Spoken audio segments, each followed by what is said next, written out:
svētdien, 23. aprīlī, Latvijas Universitātes studenti ir atnākuši sakot Latvijas Universitātes botānisko dārzu. Talka notiek Vislatvijas talkas ietvaros. Katram dalībniekam ir iedots cimdu pāris, maisi, slotas grābekļi un darbs var sākties.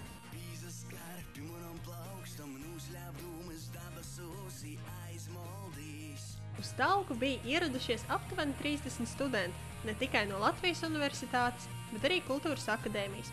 Telcinieki veica dažādus darbus, sākot ar malkas ciršanu un beidzot ar logu mazgāšanu.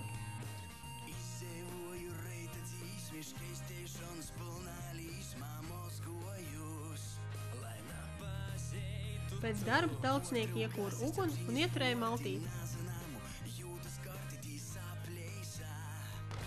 Šī telka, manuprāt, veido pirmkārt vienotību studentiem, otrkārt noteikti cilvēkiem ir daudz labāks respekts pret to, ka nedrīkst mēslu.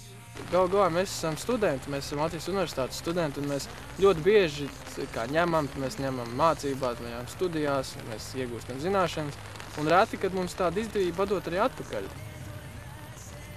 Nāciet talkot!